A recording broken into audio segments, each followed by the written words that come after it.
I just have the app by user complex antelope minus 620.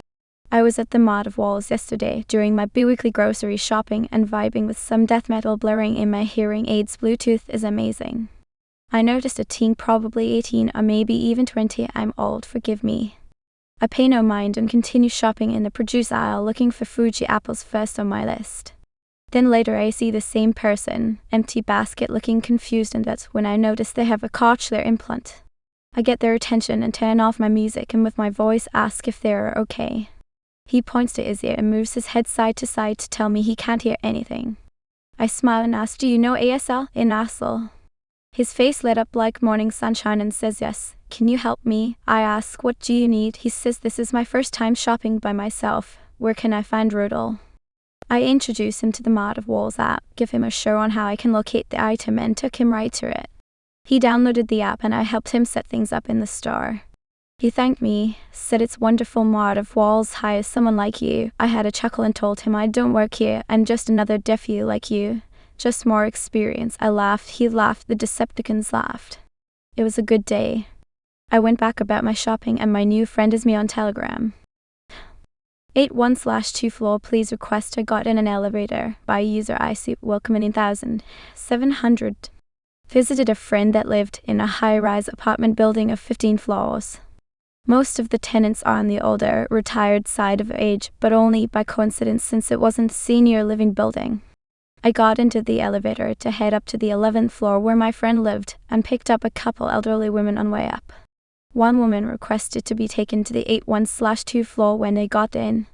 I looked at the floor buttons and of course couldn't see anywhere where there was a 1/2 floor option. I asked her, "Do you mean the 8th or 9th floor?" And she repeated louder, "No, the 81/2 floor," then looked at the other woman and rolled her eyes like I was being so difficult. I didn't push any buttons so that the elevator went straight to the 11th floor. I could see the women getting upset that they missed their floor because of me, I guess, so when I got up all I could say was, "I don't work here, but good luck on finding your floor." To this day I'm wondering if they were just senile or did I miss out on a being John Malkovich situation. You just had the voice by user Garside Prime. So this was a few weeks ago. I was in a pet supply store looking for frozen mice for my partners and snakes. I wasn't familiar with the layout of this store, so of course I was meandering around looking for the single freezer unit that usually held them. I was walking by the kitten display and there was a couple looking at the different cats. I'm wearing a button-up shirt, pants and sneakers. Nothing even close to the employee uniform. As I wasn't in a huge hurry, I wanted to see the cute little fuzzballs myself. I woke up and casually asked anyone particularly cute in there. Then the lady turns to me and starts asking me questions about how much the adoption would be, and I hit her with, "Oh, I don't work here." She stopped, eyes wide and laughed, going, "You heard the voice," and I stopped and laughed with her, explaining that I did indeed do customer service for 20 years. We chatted for a few minutes and then parted ways.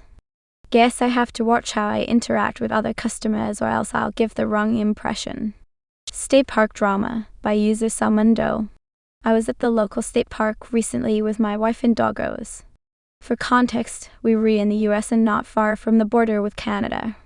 We were wrapping things up and getting the dogs back in the car when I am approached by a woman. Her car has Canadian plates, if that's worth anything, and she asks if I know where the park rangers are.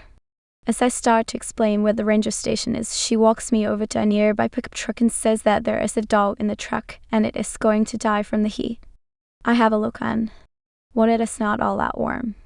2, the windows are lowered for airflow. 3, the windows are heavily tinted.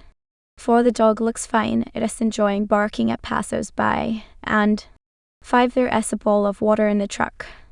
So I tell her it looks like the dog is not in any immediate danger and try again to explain to her where the ranger station is, but she is not having any of that. Apparently I need to go get a ranger.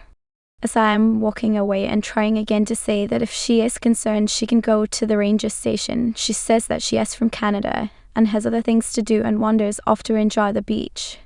I am not Harbor by user snack called Currywurst. I just watched a video about Sama style, which reminded me of the weirdest call I've ever received. Let me start by saying I've never sailed, never even been on a cruise, and have no clue about seafarer terms. Now onto the story. When I was round about 14 years old, I received a phone call on my new mobile phone.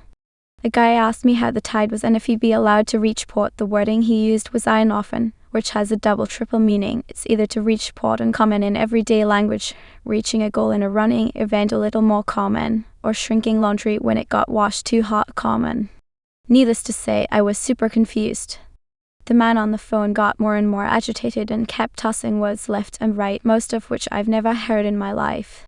This went on for what felt like forever until at some point he yelled at me, "Why can't I come in? How don't you know anything? What kind of harbor are you?" I was so confused. But I managed to say, I'm not a harbor, I'm a 14-year-old girl." It was his turn to be confused now.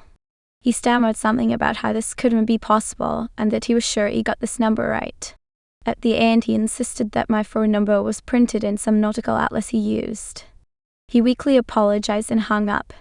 I've never got another call about this, and I'm pretty sure he must have misdialed but was too embarrassed to admit it.